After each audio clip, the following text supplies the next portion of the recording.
ขอถวายความเคารพแด่ท่านพระอาจารย์ดร.พระมหาจัญญาสุทธิยาโนที่เคารพขอถวายความเคารพแด่พระเถรานุเถระผู้เข้ามารับชมรับฟังรายการธรรมยามบ่ายของวัดพุทธปัญญาทุกๆรูปแล้วก็ขอเจริญพรญาติโยมสาธุชนที่รับชมรับฟังอยู่ที่ภายในอุโบสถศาลาและก็ที่รับชมรับฟังผ่านการถ่ายทอดสด Facebook Live ของทางวัดพุทธปัญญาของเราทุกๆคนทุกท่าน รายการธรรมะยามบ่ายวันนี้มาสายหน่อยหนึ่งเนื่องจากว่ามีแขกมีญาติโยมมาวัดแล้วก็ไม่ได้เจอกันนานบางท่านไม่ได้เจอกันนานก็เลยให้เวลาทักทายพูดคุยกันตามสบายเพราะว่าเราก็ไม่ได้กะเกณฑ์เด็ดขาดว่าต้อง เวลานั้นเวลานี้ก็ปรับก็ยืดหยุ่นไปตามเห็นสมควร วันนี้ก็เป็นวาระของอาตมาที่จะได้มาแสดงธรรมภาคบ่ายอาตมาก็ได้แสดงในส่วนของการบรรลุธรรมของเยาวชนตามที่ท่านพระอาจารย์ได้เคยนิมนต์ไว้ว่า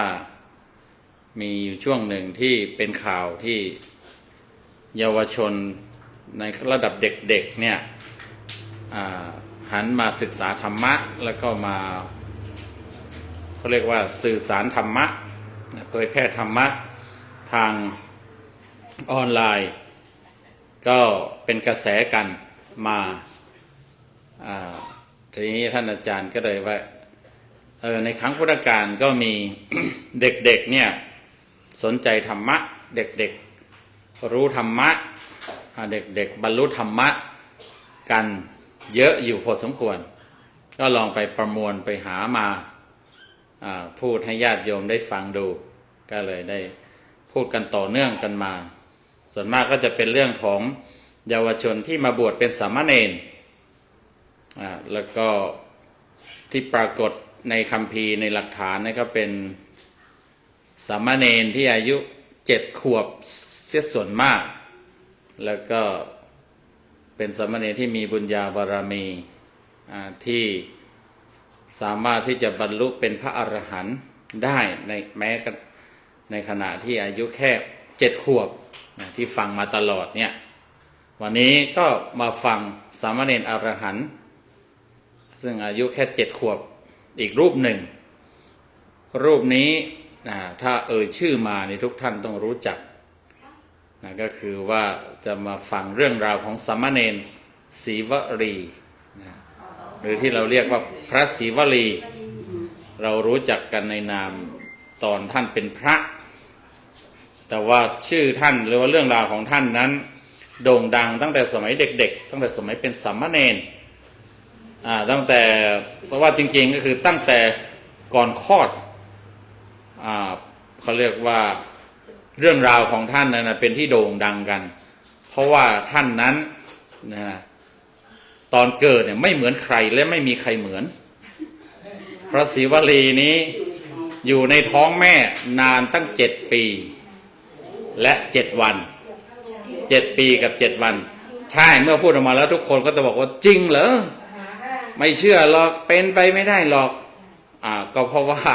เราเอาเกณฑ์ที่เราเห็นเกณฑ์อะไรทั่วไปที่เรารู้แต่ว่ามันมีเกณฑ์แห่งกรรมเนี่ยมันพิสดารมันเหลือเชื่อมันคาดคิดไม่ถึงเนี่ยจนเรื่องกรรมและการให้ผลของกรรมนั้นทางพุทธศาสนาจึงจัดเป็นเรื่องอจินไตยเรื่องเหลือเชื่อเรื่องไม่ควรที่จะไปคิดนะครับตามศัพท์เขาบอกว่าเรื่องที่จะไปคิดหาเหตุผลว่าจริงหรือเป็นไปได้หรือเนี่ยมันจะงงไปเปล่ามันจะเป็นเขาเรียกว่ามันจะเกิดความวิจิกิจฉาหรือว่าสงสัยหรือบางทีก็อาจจะกลายเป็นลบหลู่ไปได้นะดังนั้นเรื่องของการตั้งครรภ์หรือว่าการอยู่ในท้องของพระศรีวลีเนี่ย7 ปีกับ7 วันมันเป็นเรื่องเกี่ยวกับกรรมของท่านจะเกี่ยวยังไง ไม่มีครับไปดูในพระสูตรแล้ว ข้อความที่เขาพูดกันเอามาถ่ายทอดกันเนี่ยก็จะไปใส่ตัวเลขใส่ว่า7 ปีแล้วก็มา7 เดือนแล้วก็7 วันจริงๆตัวเลข7 ปี 7 เดือน 7 วันนั้นมันเป็นเรื่องเวลาที่พระพุทธเจ้าท่านพิสูจน์เอาไว้ว่าถ้าใครก็ตามเจริญสติปัฏฐาน4หรือเจริญอริยมรรคมีองค์8ปฏิบัติธรรมอย่างจริงจังเนี่ยพิสูจน์เลยอย่างมากสุด7 ปีลองลงมาจริงๆจริงๆเขาก็ไม่เอาเป็น6 ปี5 ปีจริงๆมันลองไล่ลงมาเรื่อยๆอย่างนั้นนะแต่เขาก็มาตัดเอาตัวเลข7ว่าอย่างมากสุด7 ปี 7 เดือน 7 วันก็เป็นไปได้เป็นอย่างนั้นแต่ว่าในความเป็นจริงนะมันตั้งไม่มากสุดไม่เกิน7 ปีจากนั้นก็ลดลงมาเรื่อยๆจนถึงแม้กระทั่งวันเดียวก็ได้บางคนฟังธรรมวันเดียวบรรลุเลยก็มีถ้าอย่างพระพาหิยะเนี่ยฟังธรรมครั้งเดียววันเดียวครั้งเดียวก็เป็นพระอรหันต์ได้มันอยู่ที่เหตุปัจจัยอยู่ที่อุปนิสัยบุญบารมีที่ท่านได้สั่งสมมาว่ามากน้อยขนาดไหนเนี่ยท่านพระศรีวลีนั้นก็อยู่ในท้องแม่7 ปีกับ7 วันก็ไหนๆก็ยกประเด็นนี้แล้วทำไมจึงเป็นอย่างนั้นก่อนที่จะเป็นอย่างนั้นก็ต้องมาบอกก่อนว่าแม่ท่านชื่ออะไรแม่ท่านชื่อว่านางสุปวาสาเป็นกษัตริย์นะเป็นเชื้อสายกษัตริย์ฝ่ายโกริยวงศ์ในสมัยพุทธกาลบ้านเมืองแถบนั้นเนี่ยมันก็มีสักยวงศ์คือตระกูลพระพุทธเจ้ากษัตริย์ตระกูลพระพุทธเจ้าแล้วก็กษัตริย์โกริยวงศ์คือฝ่ายแม่ฝ่ายมารดากษัตริย์2 ตระกูลนี้จะแต่งงานเพื่อรักษาเชื้อสายให้บริสุทธิ์นี่ก็พระนางสุปวาสาเนี่ยก็เป็นเจ้าหญิงฝ่ายโกริยวงศ์ที่มีเมืองหลวงชื่อว่าเทวทหะนะสักยวงศ์ก็มีเมืองหลวงชื่อกบิลพัทก็ปรากฏว่า นางเนี่ยจากสุปวาสาสูตรนี้จากพระสูตรนะเรื่องที่เอามาเล่าเนี่ยจากพระไตรปิฎกจากพระสูตรนะไม่ใช่ว่าใครเขียนขึ้นใครแต่งขึ้นหรือเปล่าที่บอกว่านางตั้งท้อง7 ปีกับ7 วันเนี่ยจากพระสูตรเลยเนี่ยจากสุปวาสาสูตรพระไตรปิฎกเล่มที่25เนี่ยอังคุตรนิกายจะเป็นอะไรอังคุตรนิกายตัวนี้เขาเรียกว่าเป็นอุทานอังคุตรนิกายอุทานอังคุตรนิกายอุทานพระไตรปิฎกเล่มที่25สุปวาสาสูตรบอกไว้เลยก็คือเรื่องเกี่ยวกับนางสุปวาสาท่านตั้งท้องพระศิวลีเนี่ย7 ปีแล้วอีก7 วันนี่ใกล้จะคลอดแล้วทุกข์ทรมานมาก7 ปีก็ทุกข์ทรมานทีเดียวแหละเพราะว่าตามเรื่องราวเนี่ย7 ปีเด็กอยู่7 ปีเนี่ยเขาก็โตไปเรื่อยๆนะโตเหมือนเด็ก7 ขวบคิดดูไม่ใช่ว่าเป็นเด็กทารกอยู่ในท้องเลยนะไม่ใช่อ่ะอยู่7 ปีก็คือโตยิ่งปีที่7ก็คือโตเป็นเด็ก7 ขวบเพราะว่าท่านคลอดออกมาแล้วนี่วันที่7บวชมหัศจรรย์ชีวิตไม่เหมือนใครไม่ได้ผ่าออกเลยออกด้วยพุทธานุภาพคลอดด้วยพุทโธสถพุทธโอสถพุทธวาจาพุทธสัจวาจาก็ทรมานกันทั้งลูกทั้งแม่นะลูกเนี่ยท่านก็บอกว่าท่านเนี่ยเหมือนอยู่ในนรกโลหิตกันท่านว่าอย่างนั้นอยู่ในน้ำคงน้ำข้ามแปดเปื้อนเลือดอะไรเหล่านั้นคิดดูคือนาง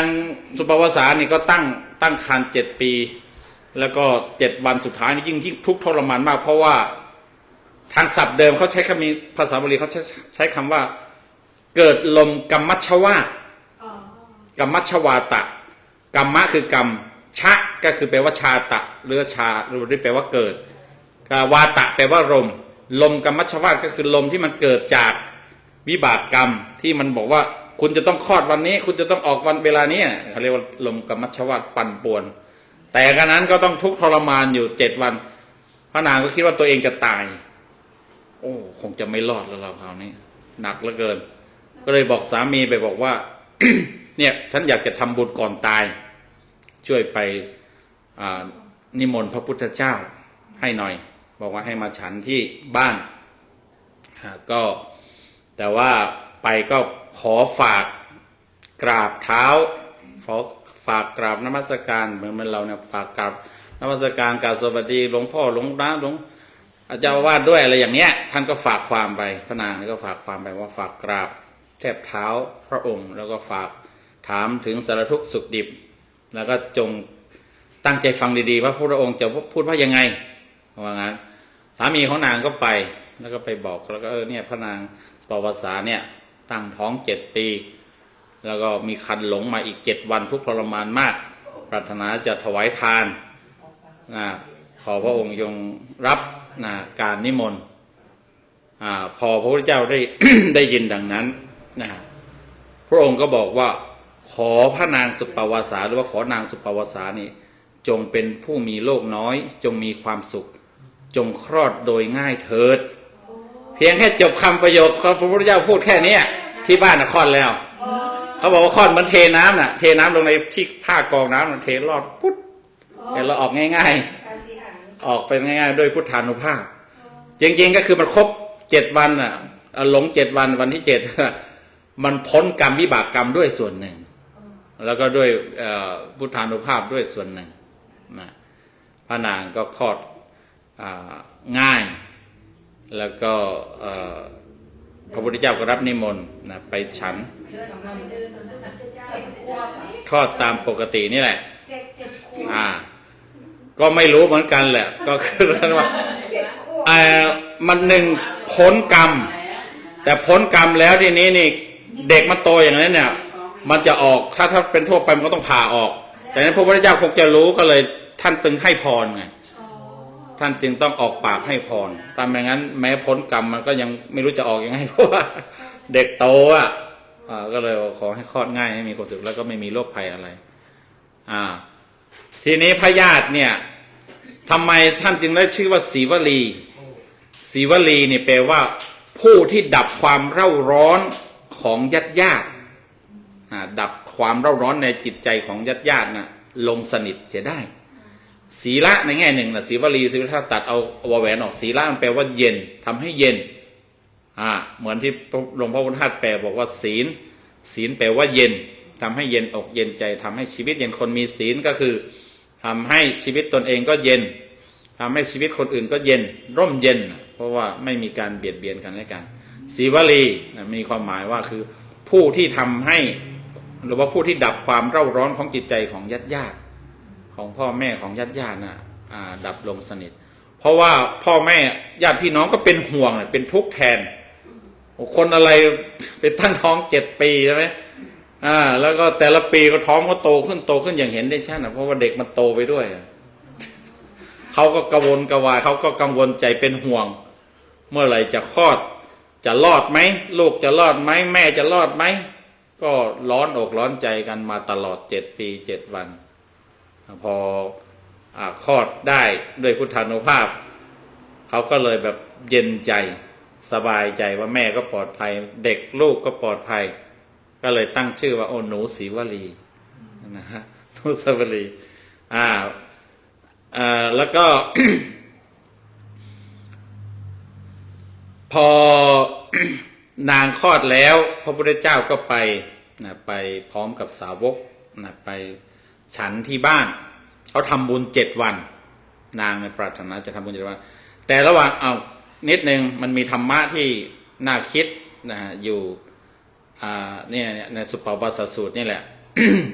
คือระหว่างที่นางตั้งครรภ์7 ปีนางก็มีความทุกข์ทรมานมากแต่ว่าพระนางสามารถที่จะอดกั้นสามารถที่จะบรรเทาความทุกข์ข่มความทุกข์ที่แสนสาหัสนี้ได้ด้วยการเขาเรียกว่าด้วยการตรึกหรือบางทีในแง่หนึ่งก็คือด้วยการอนุสติก็คือการตามระลึกนึกถึงเขาเรียกว่าทำการระลึกนึกถึงหรือว่าทำการตรึกนึกใครควรเข้าใจหรือว่าปรง ปรงก็ว่าได้ ด้วยวิธีปฏิบัติ3 ข้อ 1ก็คือระลึกนึกถึงหรือว่าตรึกถึงคิดถึงพระพุทธเจ้าว่าพระพุทธเจ้านั้นเป็นผู้ตรัสรู้เองโดยชอบ ตรัสรู้ธรรมที่มันจะทำให้ดับความทุกข์อันมาเกิดจากเกี่ยวข้องกับการเกิดเนี่ยที่พระนางประสบอยู่เนี่ยโอ้พระพุทธองค์นั้นพระพุทธเจ้าของเรานั้นได้ตรัสรู้ธรรมที่จะมาดับความทุกข์ที่เราเหมือนกับความทุกข์ที่เราประสบอยู่นี้นี่เองเนาะนางก็ใคร่ควรถึงคุณค่าของบุคคลผู้ที่รู้ธรรมะผู้ที่ตรัสรู้แล้วก็ผู้ที่สอนธรรมะที่จะเป็นความดับทุกข์ที่จะเป็นเครื่องมือเป็นตัวดับทุกข์แล้วก็ตัวทุกข์แล้วก็คือเนี่ยคนทุกข์ที่สุดหรือว่าความทุกข์มันก็เป็นเหมือนที่เรากำลังประสบอยู่เนี่ยนางก็คิดดูก็อาศัยความซาบซึ้งในธรรมในการระลึกนึกถึงว่าพระพุทธเจ้านี่ช่างแสนดีช่างประเสริฐ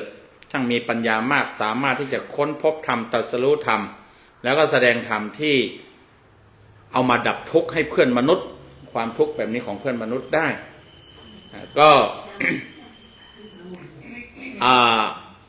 ความทุกข์ความเจ็บปวดก็บรรเทาไป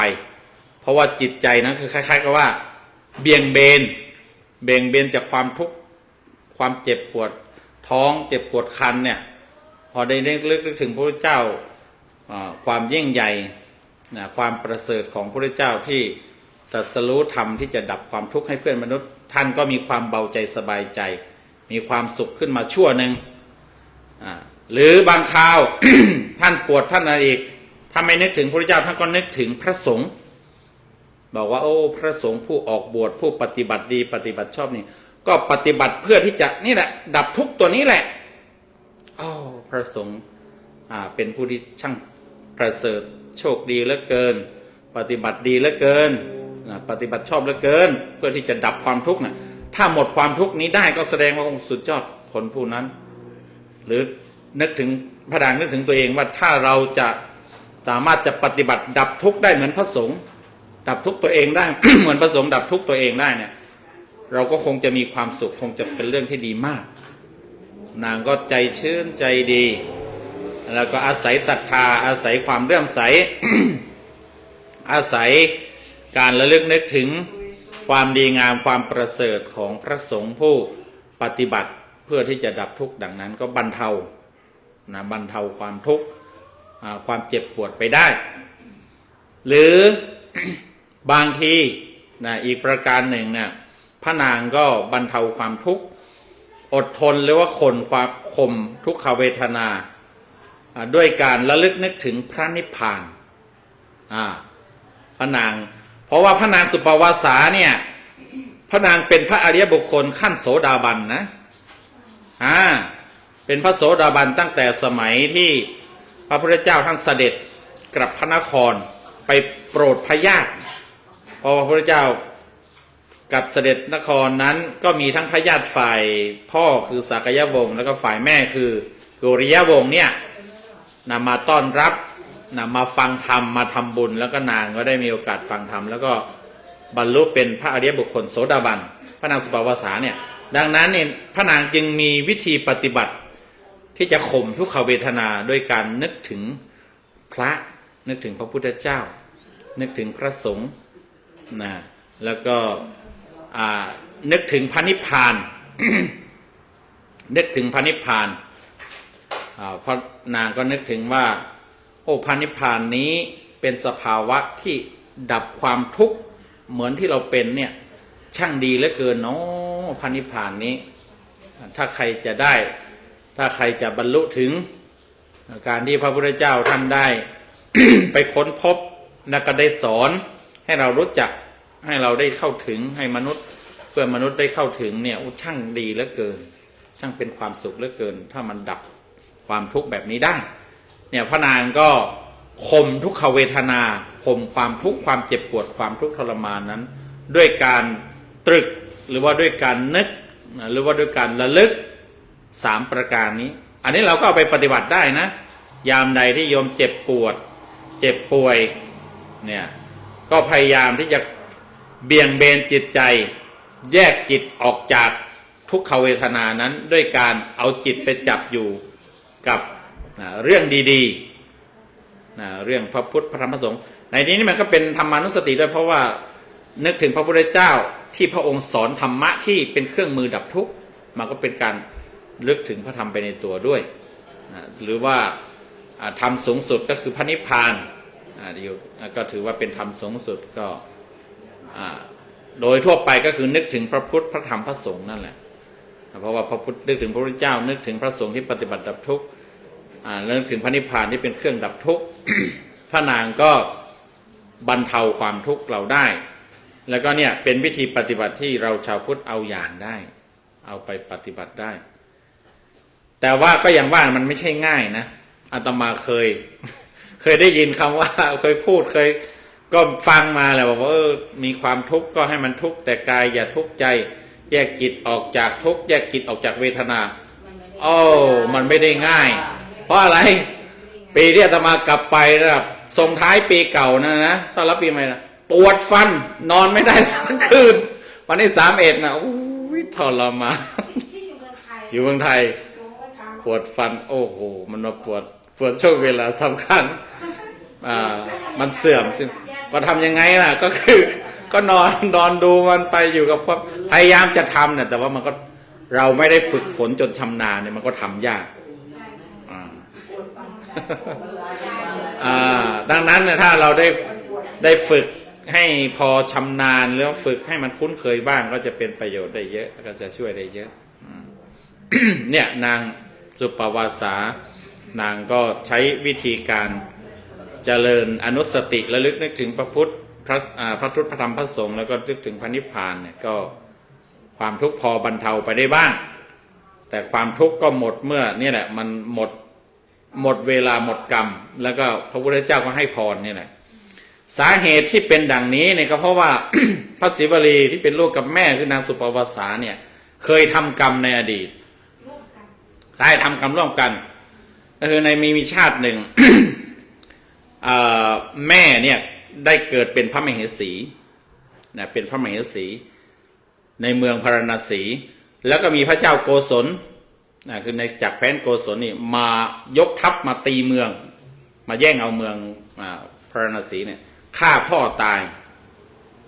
แต่ว่าไอ้พระศิวลีเป็นลูกผู้เป็นลูกเนี่ยหนีทันหนีไปทันแต่แม่ไม่ได้หนีแม่ถูกจับแล้วก็ถูกจับมาเป็นอัครมเหสีของพระราชาที่มาลุกรานเนี่ยมาครองเมืองมาตีเมืองเอาเนี่ยพอ ลูกที่หนีไปเนี่ย คือพระศิวลีนั่นเองที่หนีไปเนี่ยก็ไปพอเติบโตมาก็ซ่องสมกำลังซ่องสมกำลังกล่าวว่าเพียงพอแล้วก็มาตีเมืองเอาคืนจะมาชิงเมืองคืนนะก็รู้อยู่ว่าแม่อยู่ข้างในนั้นจะไปบุ่มบ่ามกับแม่เดี๋ยวแม่ตายก็ส่งข่าวไปบอกว่าจะทำยังไงจะมอบให้จะคืนดีๆหรือว่าจะให้ทำการลบทัพจับศึกอะไรกันยังไงนี่แม่รู้ข่าวแม่อะไรก็เลย บอกว่าไม่ต้องทำสงครามขอเพียงแค่ว่าล้อมเมืองไว้เนี่ยเดี๋ยวประชาชนมันเดือดร้อนมันก็จะจับพระราชาฆ่าเองว่าแม่ออกอุบายให้แม่ฉลาดนางสุภาพสารฉลาดทีนี้ลูกก็ล้อมแต่ไปล้อมแต่ประตูใหญ่ๆประตูเมืองสมัยก่อนเมืองมันก็เขาทำเป็นกำแพงเขาเป็นมีประตูตามทิศทั้ง4อะไรต่างๆเนี่ยก็ล้อมไว้คิดดูว่าล้อมไว้เป็นเวลา7 ปีที่ว่าทำไมจึงต้องอยู่ในท้องต้อง7 ปีก็เพราะว่าพระศิวลีเนี่ยก็คือนำทหารไปล้อมเมืองให้ชาวบ้านชาวเมืองเขาเดือดร้อนแต่การนั้นมันก็ไม่เชิงว่าเดือดร้อนหรือว่าเขาเรียกว่าอะไรก็วิกฤตแหละแต่ว่าไม่ถึงขั้นว่านั่นอดอยากเพราะว่าอะไรเพราะเขาออกประตูเล็กประตูน้อยได้ชาวบ้านเนี่ยเล็ดลอดไปเอาหาอาหารไปเอาฟืนไปหาทำธุระอะไรเนี่ยทางประตูเล็กประตูน้อยเพราะว่าไปสกัดแต่ประตูใหญ่นี้ก็เลยว่าแม่ก็เลยบอกทำไมมันนานจังเลยเนี่ยส่งข่าวไปดูทำยังไงจะไปล้อมอีท่าไหนก็ล้อมตั้งแต่เนี่ยล้อมไว้เนี่ยล้อมประทิศใหญ่ๆโอ้ลูกเรานี่โง่ยังโง่ไปอุดทุกประตูเลยสังเกตเห็นที่ไหนเขามีช่องมีทางออกคนเข้าคนออกก็แสดงว่ามันออกไปทางประตูนั้นได้ปิดหมดพอออกคำสั่งดังนี้ ไม่เกิน7 วันชาวบ้านชาวเมืองมันจะอดตายอ่ะบอกอย่างนี้อยู่ไม่ได้แล้วจับพระราชาตัดหัวเอาหัวมาประเคนให้เนี่ยราชกุมารนี่เลยนั่นแหละเพราะว่าอีก7 วันที่บอกว่าทุกข์ทรมาน7 ปีแล้วยังไม่พอว่า7 วันอีกก็เพราะว่านี่แหละต้องล้อมประตูเล็กประตูน้อยครบ7 วันจนชาวบ้านเดือดร้อนจริงๆจนจับพระราชาฆ่ามอบอำนาจคืนให้นะโดยวิบากกรรมนี้แหละยังไม่พอจริงๆเขาไปตกนรกก่อนนะท่านไปตกนรกก่อนนะเขาไปตกนรกกันหลายปีทีเดียวแหละแล้วจึงจะมาเกิดชาติสุดท้ายที่เป็นพระศรีวลีนี่ท่านก็เลยจำต้องอยู่ในท้องแม่ตั้ง7 ปีกับอีก7 วันเพราะว่าทำกรรมร่วมกันมาอันนี้ทีนี้พระนางสุปวาสานี่นะ ตอนแม้ท่านจะประสบทุกข์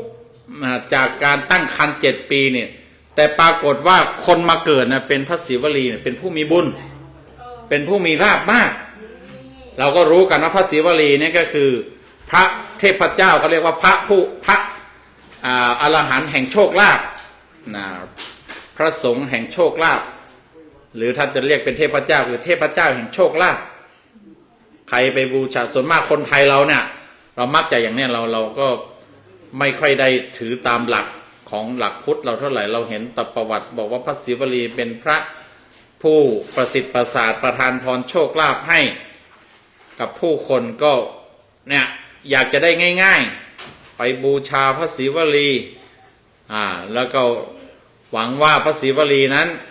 จะนำโชคนำลาภสักการะมาให้อาตมาไม่ทราบนะว่ามาได้มาหรือเปล่า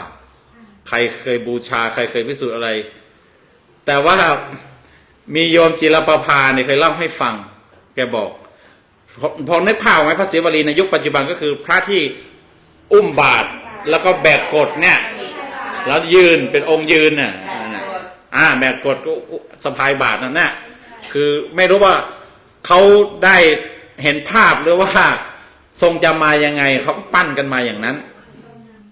โยมจิรประภานี่แกบอกว่ามันมีเพื่อนเนี่ยจะมีใครไม่รู้ว่าฝากพระศรีวลีเขาอาจจะทำการค้าการขายก็เป็นได้ก็ไม่ทราบก็สั่งมาแล้วแกก็เอามาฝากไว้ที่บ้านแกเนี่ยแหละแกบอก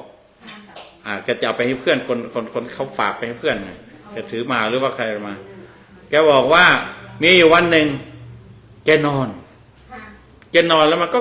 แกก็กึ่งว่ามันฝันหรือว่ากึ่งว่ารู้สึกตัวเนี่ยแกเห็นบอกว่าพระมาบิณฑบาตพระที่มาบิณฑบาตคือพระศรีวลีนั่นแหละอย่างนั้นเลยเป๊ะเลยว่างั้นแบกกฎมาสะพายบาตรมาบอกว่าโอ้ท่านเอ้ยยังไม่ได้ถุงข้าวถุงปลาอะไรเลยแกว่าแล้วมากึ่งฝันกึ่งจริงเห็นอย่างนั้นพอรู้สึกตัวเต็มก็มองไปพระที่เราเห็นนี่ก็คือพระศรีวลีองค์นี้เนี่ยว่างั้นแกก็มันก็เป็นเรื่องแปลกๆเฉยๆแต่ว่าเรื่อง คนเอามาบูชาแล้วเกิดโชคเกิดลาภเนี่ยอาตมาก็ยังไม่มีประสบการณ์ไม่ได้ฟังเรื่องเล่านะเนี่ยใช่เนี่ยพระศรีวลีอาตมาตอนที่เดินจากเชียงใหม่กับนครพนมน่ะมันอยู่ระหว่างหนองคายไปพักอยู่วัดล้างนะแต่ว่าพระคนไทยเขาเดินทุดงมาแล้วเขาจะไปฟื้นฟูท่านองค์นั้นน่ะท่านวันที่อาตมาไปพักแล้วก็พักแค่คืนเดียวแล้วก็ฉันข้าวเสร็จก็จะกลับก็จะไปเดินทางต่อน่ะท่านก็มอบพระเนี่ยพระศรีวลีนะให้ก็ไม่รู้ตอนที่เป็นมาแล้วที่เดินจากนั้นก็พอๆกันไม่ได้ว่ามีลาภสักการะอะไรมากมายก็คือเราก็พออยู่ได้อยู่ได้ก็คือมีคนใส่บาตรมีอะไรตามภาษาแต่ว่าท่านให้แต่อาตมาก็ไม่ได้เก็บไว้ดอกเอาไปก็ไปถึงที่หมายก็ไปให้ไอ้พี่เขยว่ามีพระเขาให้ยังไม่รวยเลย แสดงว่า อาจจะไม่ใช่จริง อาจจะไม่ได้ให้โชคให้ลาภแต่พออยู่พอกินพออยู่พอกินนะพระศิวลีนี้เนี่ยเป็นเทพเจ้าแห่งโชคลาภเพียงแค่ท่านมาเกิดในครรภ์ของแม่ปรากฏว่าแม่เนี่ยมีญาติพี่น้องมาเยี่ยมมาเยือนเขาเรียกมามอบบรรณาการมามอบสักการะเอาของมาฝากโอ้โหพอแค่ตั้งครรภ์ตอนนั้นก็ได้500ได้เขาเรียกว่าได้ของขวัญตั้ง500 ชุดไม่ถึง500เรื่องเปลี่ยน500 ชุดบอกแล้วสำคัญก็คือพอได้ยินพอญาติบอกโอ้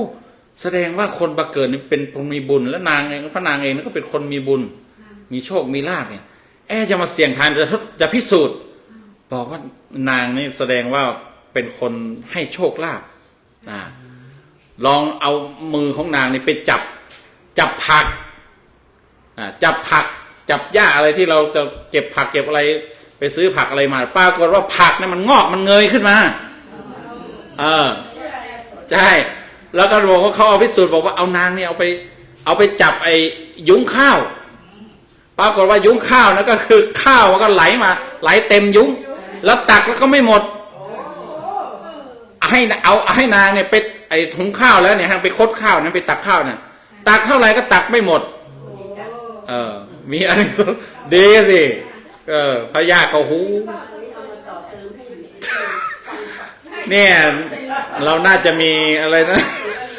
น่าจะมีผู้มีบุญอย่างนี้เกิดขึ้นในยุคเราบ้างเราจะได้พาไปเลี้ยงคนยากคนจนคนอดอยากเนี่ยไม่ต้องทำไปมากทำแกงไปหม้อเดียวไปของข้าวแค่หม้อเดียวเนี่ยโอ้โหมีอานุภาพนะไม่หมดไม่สิ้นเนี่ยนางสุปวาสาพระศิวลีนี่ให้โชคให้ลาภไม่เฉพาะแต่เกิดมาแล้วหรือว่าตอนบวชแล้วตั้งแต่อยู่ในท้องเนี่ยก็ให้โชคให้ลาภนางก็กลายเป็นผู้มีบุญพอที่คลอดเรียบร้อยแล้วก็ไปทำบุญเนี่ยทำบุญ7 วันในวันที่7ในวันที่7นี้พระสารีบุตรเนี่ยก็ไปคุยกับเด็กไปถามว่าเจ้าหนูเป็นยังไงได้สิ่งว่าอยู่ในท้องตั้ง7 ปี7อะไรเนี่ยสบายดีหรือ เด็กก็ตอบตามภาษาตามภาษาซื่อเนาะสบายอะไรท่านยังก็อยู่ในนรก ก็ว่าถ้าอยู่ในท้องทุกข์ทรมานยังก็อยู่ในนรกอึดอัดนะบางคนอยู่ในท้องน่ะมันอยากออกมา7 ปีมาโตแล้วไงอย่างที่บอกที่บอกว่าอยู่ในท้อง7 ปีนั่นก็คือโตเหมือนเด็ก7 ขวบน่ะโอ้ยสงสารแม่พระศรีวลีนี่คลอดออกมานี่คือโตแล้วโต7 ขวบแล้วก็มาทำบุญกับแม่7 วันที่7นี่แหละเนี่ยวันที่พระสารีบุตรถามเนี่ยถามว่าสบายดีไหมเนี่ยสบายอะไรแล้วท่าน อยู่ในท้องทุกข์ทรมานมากเอาสารีบุตรก็เลยบอกว่าเธอทุกข์ทรมานอย่างนี้บวชซะไม่ดีเลยถ้าได้บวชก็ดีสิบางคนไงถ้าแม่ไม่อนุญาตนะพ่อแม่เนี่ยก็ดีสิก็พูดกันอย่างนั้นทีนี้แม่และนางสุปวาสาสังเกตเห็นว่าพระสารีบุตรเนี่ยพระธรรมเสนาบดีเนี่ยอัครสาวกเบื้องขวายอดปัญญานี่มาคุยกับลูกเราคุยอะไรกันก็ไปถามถามพระสารีบุตรก็ไปถามพระสารีบุตรไม่ได้ถามลูกบอกว่าท่านครับท่านคุยอะไรกับลูกเหรอลูกของดิฉันเหรอบอกก็ถามว่าสุขสบายดีไหมนี่แหละแล้วเขาก็บอกโอ้ไม่สบายเลยทุกข์มากก็เลยบอกว่าทุกข์อย่างนี้บวชดีไหมเขาบอกว่าถ้าแม่ให้บวชก็บวชพอนางก็บอกถ้างั้นก็อนุญาตค่ะก็เลยอนุญาตให้บวชก็จัดการบวชเลย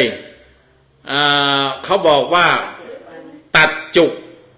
ตัดจุกแรกก็หมายถึงว่าโกนนะถ้าจะบวชก็คือต้องมีการโกนผมนะตัดผมโกนผมครั้งแรกเนี่ยตัดจุกครั้งแรกเนี่ยคือบรรลุเป็นโสดาบันแล้วเพราะว่าตอนบวชนั้นพระสารีบุตรก็ให้ตัดจากปัญจกกรรมฐานก็คือกรรมฐานดั้งเดิมนะกรรมฐานนี้สำหรับผู้มีบุญเนี่ยแค่ได้ฟังแค่ได้พิจารณาตัดจากปัญจกกรรมฐานคือ การพิจารณาผมขนเล็บฟันหนังเนี่ย5 อย่างเนี่ยเขาเรียกว่าตาจะแป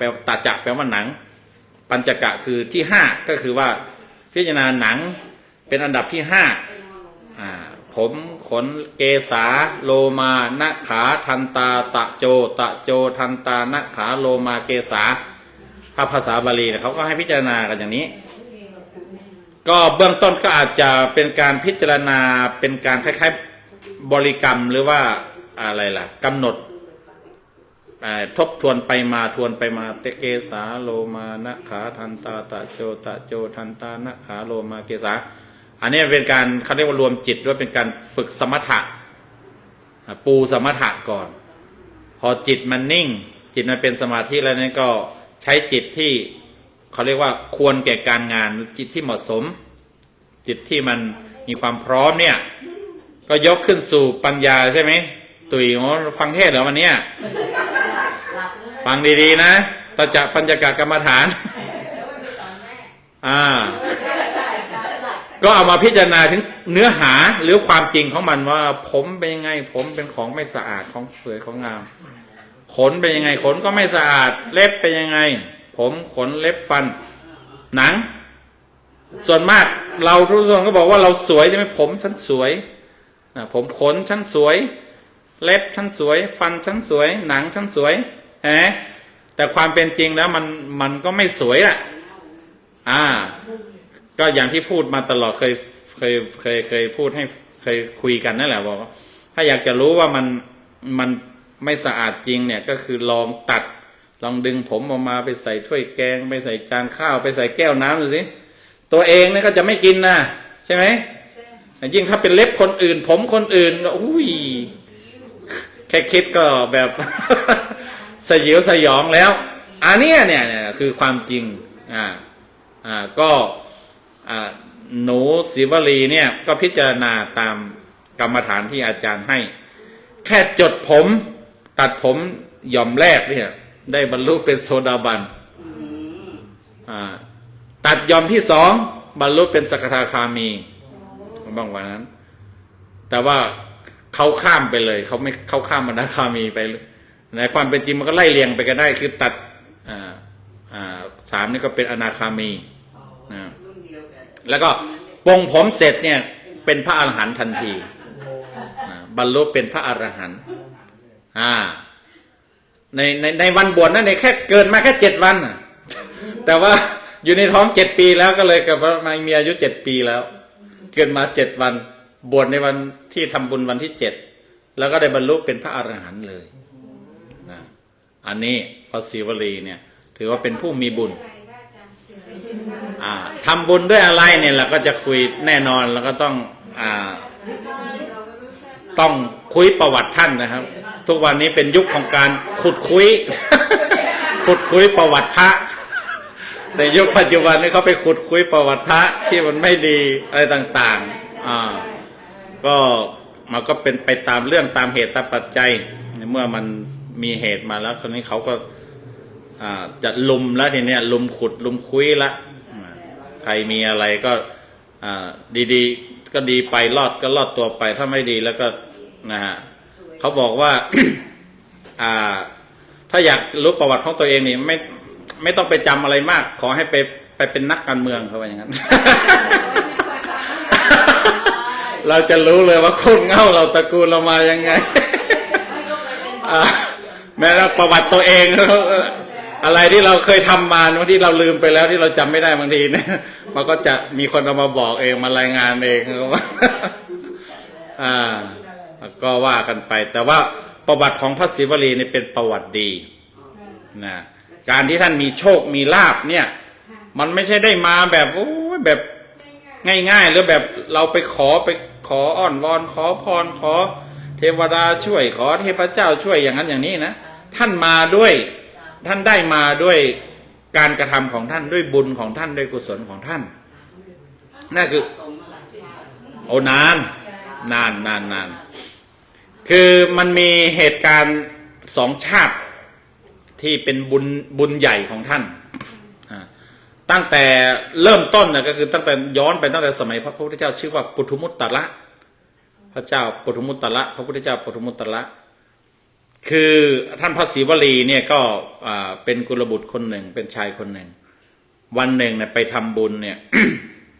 ไปทำบุญแล้วก็ไปฟังธรรมของพระพุทธเจ้าปทุมมุตตระ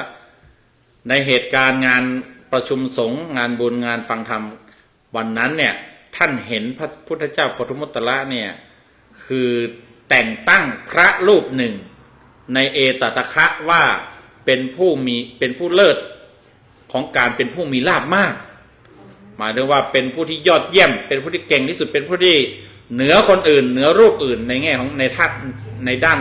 มีเอกราชหรือว่ามีราชสักการะท่านเขาช่างถูกใจท่านพูดง่ายๆก็คือว่าโดนใจท่านท่านเห็นแล้วว่าแม่ถ้าเราได้รับการแต่งตั้งได้รับการยกย่องว่าเป็นผู้เลิศเป็นผู้ยอดเยี่ยมเป็นผู้เก่งกว่าเป็นผู้ประเสริฐกว่าในด้านของการเป็นผู้มีโชคลาภเนี่ยน่าจะเป็นเรื่องที่ดีเข้าท่าถูกใจโดนใจท่านก็เลยบอกว่า เราก็จะขอตั้งความปรารถนาในอนาคตได้ขอให้เราเนี่ยได้ตำแหน่งเป็นผู้มีโชคลาภมากที่สุดมากกว่าคนอื่นๆก็เลยไปนิมนต์พระพุทธเจ้าปทุมมุตตระเนี่ยพร้อมทั้งพระสาวกของท่านเนี่ยทำบุญตั้ง7 วันเลยนะทำบุญ7 วันน่ะไม่ธรรมดานะก็ทำบุญกับพระพุทธเจ้าด้วยในส่วนหนึ่งแล้วก็พระสาวกก็ล้วนแต่เป็นพระอรหันต์ทั้งนั้นแหละก็ต้องมีพระอรหันต์ก็สันนิษฐานว่ามีพระอรหันต์ถ้ายุคที่มีพระพุทธเจ้ายังพระชนชีพอยู่นี่พระอรหันต์นี่ถือว่าเยอะแยะมากมายพระปุถุชนก็มีไม่ใช่เป็นพระอรหันต์พระอริยเจ้าทั้งหมด แต่ว่าโอกาสที่เราจะได้ทำบุญกับพระอรหันต์มันมีเยอะมีเปอร์เซ็นต์สูงมีแน่นอนเพราะว่าพระพุทธเจ้าท่านพระชนชีพอยู่นะอันนั้นในคราวหนึ่งพระพุทธเจ้าท่านก็ประทานพรหลังจากทำบุญแล้วเนี่ยท่านก็ไอ้กุลบุตรคนนั้นท่านก็ไปประกาศนะว่าบอกว่าผมเนี่ยขอให้ได้เกิดมาได้บวชแล้วก็ได้รับการแต่งตั้งให้เป็นผู้มีเอตตะคะหรือเป็นเลิศในด้านของการเป็นผู้มีโชคลาภพระเจ้าท่านก็ พิจารณาด้วยอย่างของท่านแล้วก็บอกทันทีเลยบอกว่าความสำเร็จของท่านนะความปรารถนาของท่านเนี่ยจะสำเร็จในสมัยพระพุทธเจ้าชื่อว่าโคตมะคือพระพุทธเจ้าของเราเนี่ยชื่อว่าโคตมะไม่ใช่ชื่อสิทธัตถะชื่อสิทธัตถะนั้นชื่อเป็นเจ้าชายชื่อในธรรมเนียบพระพุทธเจ้าชื่อว่าโคตมะหรือว่าโคดมเราเรียกกันว่าโคดมไม่ใช่วัวไปดมนะโคตมะแปลว่าประเสริฐยิ่งใหญ่นะอันนั้นหลังจากท่านจบชีวิตชาตินั้นท่านก็ท่องเที่ยวไปเกิดในเทวโลกไปเป็นเทวดาไปเป็นมนุษย์เทวดามนุษย์อยู่อย่างนั้นเนี่ยหลายนานแหละท่องเที่ยวอยู่จนมายุคที่ชาติครั้งที่2ที่ทำทานเด่นๆก็คือในสมัยของพระพุทธเจ้าวิปัสสีพระพุทธเจ้าวิปัสสีอะไรนะพระพุทธเจ้ากักุสนะกุณกรณกัสสปะไม่ใช่พระพุทธเจ้าในภัทรกัปเราก่อนเราเนี่ยก่อนภัทรกัปเราพระพุทธเจ้าวิปัสสีก็พระพุทธเจ้าองค์หนึ่งที่มีปรากฏโดดเด่นอยู่โดดเด่นในทางพุทธศาสนาพระพุทธเจ้าของเราก็เคยระบุถึงก็ในยุคนั้นนี่ พระศรีวลีนี่ก็เกิดเป็นชายคนหนึ่งแต่ว่าเขาก็เป็นคนชาวบ้านทั่วไปดูมันจะไม่ใช่เป็นคนร่ำคนรวยอะไรเป็นชาวบ้านทั่วไปเนี่ยแหละเป็นชายคนหนึ่งก็วันหนึ่งเนี่ยเขาจะเข้าไปในเมืองแต่ว่าเขาน่าจะมีธุรกิจหรือว่าอาจจะเป็นธรรมดาของชีวิตของคนสมัยนั้นก็ได้เขาทำเนยพวกเนยแข็งเนยข้นเนยแข็งพวกเนี้ยเขาก็คล้ายๆว่าจะเอาเนยไปฝากหรือไปขายไม่รู้แหละในเมืองแต่ว่าในเมืองนั้นเนี่ยคือชาวเมืองกับพระราชานั่นน่ะ แข่งกันทำบุญ แข่งกันถวายทานนะก็คือระหว่างพระราชากับชาวเมืองเขาจะแข่งกันว่าใครจะทำทานได้ถวายทานได้เหนือกว่ากันหมายถึงเขาบอกก็ไม่รู้เขาจะวัดการแข่งกันแบบว่าของถวายเยอะแยะหรือของถวายอร่อยหรือของถวายหายากอะไรก็ไม่ทราบแหละเขาก็แข่งกันอย่างนั้นทีนี้พอถึงคิวของชาวเมืองเนี่ยชาวเมืองก็ประชุมกันบอกว่าเราจะต้องถวายของที่ไม่มีใครจะมาบอกว่าอ๋ออันนี้ยังขาดอันนี้ยังขาดอันนี้ยังไม่มีเนี่ยเขาจะถวายทุกอย่างเลยไม่ให้มีใครมาบอกได้ว่าเราไม่มีอันนี้ของทานของเราไม่มีอันนั้นอันนี้เขาก็เตรียมกันเต็มที่จัดมาของถวายมันคนอยู่คนกินยังไงในสมัยนั้นคนถวายของอะไรบ้างเขาเตรียมกันหมดแต่ว่ามันขาดอยู่2 อย่างนี่แหละขาดเนยเนี่ยขาดเนยข้นเนี่ยเนยแข็งเนี่ยขาดเนยกับขาดน้ำผึ้งสดนะเขาก็บอกว่าถ้าอย่างนั้นเนี่ยเราก็ช่วยกันไปหาดูช่วยกันไปกระจายกันไปต้องไปหามาให้ได้นะก็พอดีเนี่ยกุลบุตรอดีตพระศรีวลีท่านเนี่ยท่านก็มีก็น่าจะเป็นคนทำเนยที่บ้านนะที่บ้านธุรกิจทำเนยทำอะไรพวกนั้นแล้วก็ท่านจะเข้ามาในเมืองเนี่ยแล้วก็ระหว่างทางเนี่ยพอดีไปเจอรังผึ้งรังผึ้งสดรังผึ้งออร์แกนิกนะผึ้งป่าผึ้งออร์แกนิกแท้ๆไม่ได้ผึ้งเลี้ยงนะก็เลยถือมาก็บอกว่าเผื่อจะเป็นของฝากหรือเผื่อจะขายได้หรือว่าเผื่อจะอะไรก็ว่าแต่แหละได้มาก็ไปเจอพวกที่กำลังหาชาวเมืองนี่กำลังหาซื้อหาวัตถุอะไรที่ว่าเนี่ยเนยแข็งกับน้ำผึ้งเนี่ยก็ไปเจอกันพอดีพวกนั้นก็เห็นก็ดีใจแล้วก็บอกว่าเนี่ยของเนี่ยเธอจะเอาไปยังไงพวกเขาก็เอาถือมาเนี่ยก็บางทีเป็นของฝากบ้างหรืออาจจะไปขายบ้างอะไรเนี่ยบอกว่าเอาอย่างนี้ก็แล้วกันนะฉันขอซื้อบอกว่านะขอซื้อยกตั้งราคาให้สูงเลยเขาบอกว่า1 กหาปณะของแค่กหาปณะนั้นมันอาจจะถ้าเทียบก็อาจจะเป็น1,000อะไรอย่างนั้นน่ะถ้าสมมติว่ากล้วยหวี1เนี่ยเราไปขายบอกว่าเราอยากได้นั้นเราก็ตั้งราคาสูงเลยเพราะเขาจะต้องเอาไปเป็นของทานที่จะเอาชนะพระราชาเขาก็ให้ราคาเลย1,000กล้วยหวีเดียวสมมตินะถ้าเทียบนี่ก็แปลกใจอะไรเนี่ยของไม่กี่ตังค์ทำไมให้ตั้งราคาสูงเหลือเกินมันต้องมีอะไรสักอย่างนะนี่เราจะเลทราคาหรือเราจะตั้งราคาเราจะไม่ยอมขายง่ายเราจะให้ราคามากกว่านั้นพวกนักการเนี่ยไล่เรียงกันไปก็คิดว่าคงจะน้อยไปก็ให้2 กหาปณะ3 กหาปณะไปเรื่อยๆจนถึง1,000 กหาปณะ1,000ก็คงเป็นราคาเป็นหมื่นเป็นแสนเป็นอะไรอย่างนั้นเทียบกล้วยหวี1พวกท่านจะบ้าหรือยังไงเนี่ยของนิดเดียวทำไมต้องมาถามให้ราคาตั้งเยอะแยะมันเป็นเรื่องอะไรกันเหรอก็เลยเล่าให้ฟังบอกเนี่ยพวกเรากำลังจัดเตรียมทานถวายทานกับพระพุทธเจ้าวิปัสสีเนี่ยแหละแล้วก็มีพระสาวกนะมีพระสงฆ์อยู่ในนั้น 68,000 รูปก็พอไม่พอก็ฟังกันก็บ้านเมืองในสมัยนั้นอาจจะใหญ่คนเยอะเอา80,000ก็ได้เนี่ยถ้าอะไรเนี่ยพรหมกายเนี่ยเขาระดมกันเป็นแสนถวายลักขทานลักขะแปลว่า100,000ดูวัดเขายังบรรจุพระคนเป็นแสนอันนี้แค่60,000เองก็เป็นไปได้เอาของของฉันก็ไม่มีปัญหาเพราะว่าชาวเมือง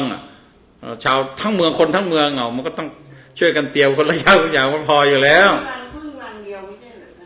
เดี๋ยวจะรู้เรายังฟังไม่จบนั่นแหละก็เล่าให้ฟังบอกว่าเรากำลังจะทำทานแต่ว่ามันขาดอยู่2 อย่างเนี่ยขาดกับเนยเนี่ยเนยข้นเนยแข็งกับไปรังผึ้งนี่แหละว่างั้นทีนี้นายนั้นก็บอกว่าโอ้เราเนี่ยน่าจะต้องสร้างโอกาสในการถวายทาน มีส่วนแห่งการทำทานทำบุญนี้ก็เลยบอกว่าผมเนี่ยไม่ขายให้หรอก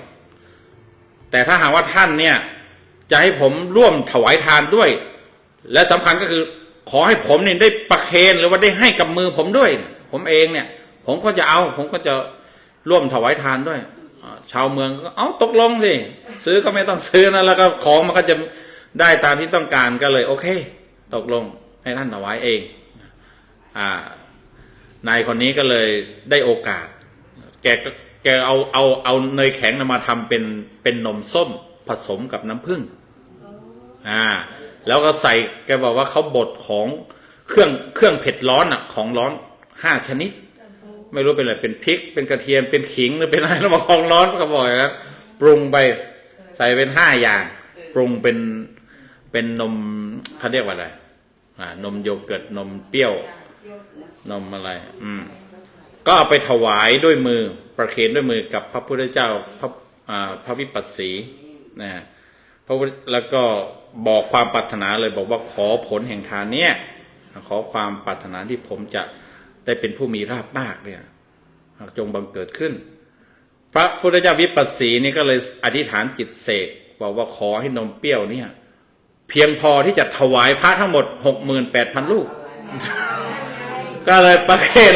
แบ่งตักเอาแล้วเนี่ยยื่นให้องค์นั้นตักไม่มีวันหมดครบกันด้วยพุทธานุภาพโดยพุทธานุภาพของพระพุทธเจ้าก็เหมือนกับเสมือนว่านายคนนั้นได้ถวายไอ้นมที่ว่าเนี่ยปรุงด้วยน้ำผึ้งเนี่ยครบทั้งพระพุทธเจ้าแล้วก็พระถ้าเป็นพระอรหันต์สมมติว่าเป็นพระอรหันต์เนี่ย68,000 ลูกอานิสงส์มันจะขนาดไหนเนี่ยจะขนาดไหนใช่ไหมถวายมาก่อนหน้านั้นแล้วพระพุทธเจ้าปฐุมมุตระประมาณนี้อีกพระศิวลีกุลบุตรคนนั้นก็หลังจากจบชีวิตก็เวียนว่ายตายเกิดระหว่างเป็นเทวดากับเป็นมนุษย์เนี่ยไม่รู้กี่ภพกี่ชาติจนชาติหนึ่งก็หลุดไปนะขณะมีบุญขนาดนั้นหลุดไปทำกรรมที่ว่ากรรมกับพระนางสุปปวาสาที่ว่าไปเป็นราชบุตรนะไปเป็นราชบุตรราชกุมารแล้วก็ไอ้ที่ว่าที่เล่าไปนั่นน่ะแม่ก็ถูกพระราชาเมืองอื่นมาตีแล้วก็มาฆ่าพระสวามีแล้วก็ตัวเองก็ตกไปเป็นพระอัครมเหสีของพระราชาผู้ลุกลานลูกก็ต้องหนีเอาชีวิตรอดแล้วก็มาล้อมเมืองกลับแล้วก็ร่วมกันวางแผนกันที่จะยึดอำนาจคืนราชสมบัติคืนก็โดยวิบากนั้นนะก็นางก็มาตั้งครรภ์พระศิวลี7 ปี 7 วันอย่างที่ว่าแต่ว่าด้วยทานด้วยอานิสงส์ของการทำบุญทำบุญ กับพระพุทธเจ้าอย่างน้อยๆพระเจ้าสองพระองค์โชคดีขนาดไหนทำบุญกับพระพุทธเจ้าแล้วมีพระสาวกตั้งเยอะแยะมากมายก็เลยกลายเป็นว่ามาในชาติที่เป็นพระศิวลีเนี่ยก็มีบุญวาสนาได้เป็นพระอรหันต์ตั้งแต่อายุ7 ขวบเกิดมา7 วันแล้วได้บวชแล้วได้บรรลุอรหันต์เลยคิดดูอย่างที่บอกว่าอยู่ในท้อง7 ปีแล้วก็คือเหมือนเราโตเป็นเด็ก7 ปีคลอดออกมาแล้วก็เดินออกมาแล้วก็เดินได้แหละก็7 ขวบมาเด็ก7 ขวบมันก็วิ่งแล้ววิ่งแจ้นแล้วอาตมาเข้าโรงเรียนแล้วป .1 นะเข้าโรงเรียนป .1 เป็นเกณฑ์เข้าโรงเรียนพอดีแต่ว่าเขาอย่างว่าเนี่ยคือท่านเป็นผู้มีบุญเป็นผู้มีบุญมากได้เป็นพระอรหันต์แล้วก็นอกจากนั้นก็จะได้มีโชคลาภมากแม่นี่ไม่ได้กล่าวไว้นะแต่ว่าเป็นพระโสดาบันได้โสดาบันก็เจ้าศรีวลีก็เลยได้เป็นพระที่เขาบอกว่านับตั้งแต่ท่านบวชนะโอ้พระสงฆ์องค์เนรเนี่ยอิ่มหนำสำราญ ไม่มีวันอดไม่มีวันอยากนะบิณฑบาตถ้าท่านอยู่วัดไหนถ้าท่านไปที่ไหนโอ้โหอาจารย์ณรงค์มีพระมาท่านช่วยไปรับแขกนิดนึงเดี๋ยวผมกำลังจะจบละพระที่ไหนไม่ทราบบอกว่าผมจะภายใน5 นาทีจะจบแล้วล่ะเอาดาริโอเลยแล้ววันนี้เราเลทเราก็เลยไปเราเริ่มเกือบครึ่งอันนี้ก็จะครบชั่วโมงพอดีแล้วเนี่ยพระศิวลีก็เลยกลายเป็นพระที่มีลาภมาก แค่บวชแล้วก็อย่างที่ว่าก่อนบวชอยู่ในท้องแม่เนี่ยแม่อยู่ที่ไหนลาภสักการะเกิดขึ้นที่นั่นอย่างที่บอกแค่เอามือไปจับอะไรของทุกอย่างงอกเงยหมดเอาไปจับทัพพีตักข้าวเนี่ยก็ข้าวไม่มีวันหมดตักแกงก็แกงไม่มีวันหมดตราบที่ว่างานมันยังไม่เสร็จเสียดายเลยถ้าหากว่า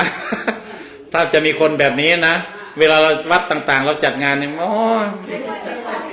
เอามาแค่กับอันเดียวแล้วให้นางตักเสิร์ฟพอกันทั้งงาน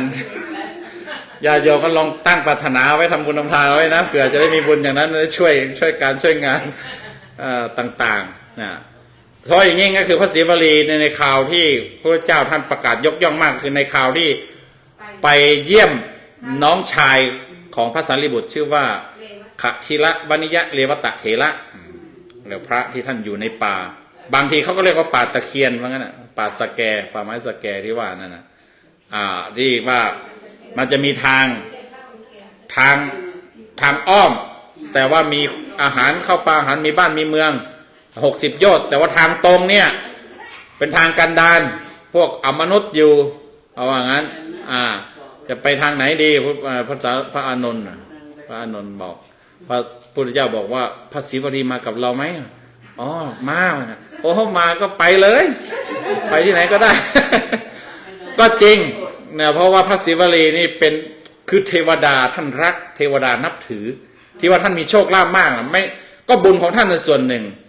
บุญที่ต่อเติมก็คือทำให้เทวดาก็เลื่อมใสเทวดาก็ช่วยการที่ว่าท่านมีทำไมมีข้าวปลาอาหารมีคนมาก็คือเป็นพระบุญของท่านแล้วก็คือไปลิงก์ไปโยงใยกับเทวดาที่นับถือท่านเป็นสาวกเป็นบริวารเป็นอุปถากท่านอาจารย์เราเนี่ยอาจารย์ศรีวลีเรามาเนี่ยไม่ได้ปล่อยให้อดให้อยากไม่ได้มาแปลงร่างมาเป็นมนุษย์ถุงหาอาหารมาอุปถากพระพุทธเจ้าเดินวันละโยชน์30 โยชน์ก็ได้บุญได้ลาภสักการะได้บุญของพระศรีวลีเนี่ยคอยจุนเจือคอยจัดแจงไม่ให้อดให้อยากเพราะมันไม่มีบ้านคนแต่ว่าเทวดาที่เลื่อมใสท่านศรีวลีเป็นไปได้นะที่โ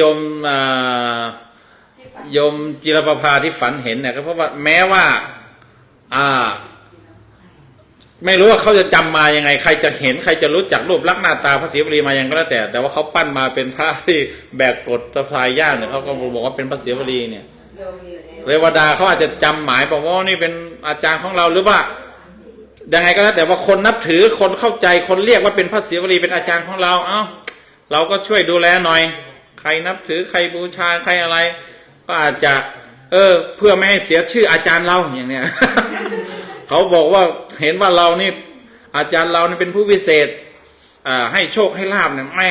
ถ้าเขาไปขอแล้วเราไม่ช่วยบ้างเราไม่ดลบันดาลบ้างเนี่ยมันจะเสียชื่ออาจารย์เรามันอาจจะเป็นไปได้ที่คนเราขอได้นะอันนี้อาตมาไม่มีข้อมูลนะว่าใครบูชาแล้วจะมีโชคมีลาภหรือเปล่าโยมมีด้วยใช่ไหมเหรอนะวัดบางวัดนี่เขาก็เลยต้องเอาพระศรีวลีนี่ไปตั้งไว้เขาบอกว่าเรียกโชคเรียกลาภไม่รู้จริงหรือเปล่า วัดเรานี่ไม่ต้องเรียกไม่ต้องมีพระศรีวลีนะมีแต่อาจารย์จัญญานี่ก็พอ ก็พอได้อยู่ได้ชั้นอยู่จริงๆก็มีแค่ญาติโยมแล้วมีแค่โยมโซเฟียนี่ก็โอเคแล้วมันพุทธ เป็นมหาอุบาสิกามาทีนี่แบบว่าเป็นถาดใหญ่ๆใช่ไหมข้าวขาหมูใช่ไหมกระถินนะขาหมูนะขาหมูเจ้าประจำเจ้าอร่อยอันนี้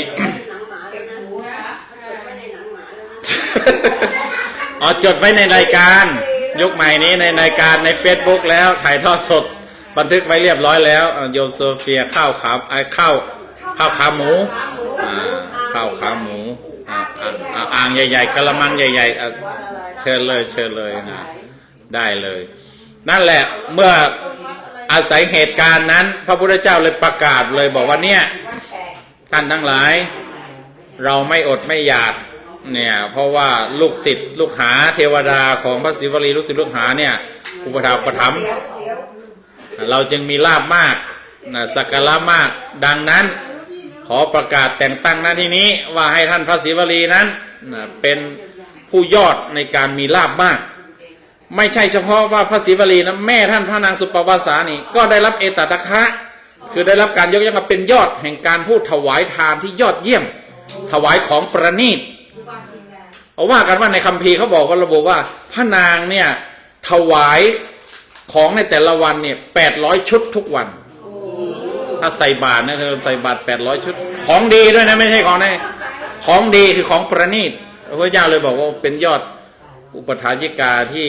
ถวายของที่ของอันประณีตของอันเลิศได้ตำแหน่งทั้งแม่ได้ตำแหน่งทั้งลูกเพราะว่าทำบุญร่วมกันมาทำบาปกันบ้างร่วมกันบ้างนิดหน่อย แต่ก็ทำบุญร่วมกันมาทำบุญร่วมกันมาเนี่ยก็ได้รับแต่งตั้งเป็นเอตทัคคะอันนี้ก็คือเรื่องราวของพระศรีวลีเนาะก็เห็นทั้งว่าการที่ท่านมีโชคมีลาภเนี่ยก็เพราะว่ามาจากการกระทำของท่านนะมาจากการทำกรรมดีของท่านก็คือท่านได้ถวายทานและตั้งความปรารถนาอย่างน้อยก็กับ2 พระพุทธเจ้านานขนาดไหนไม่ใช่น้อยนะพระพุทธเจ้าองค์หนึ่งกว่าจะบำเพ็ญบารมีมา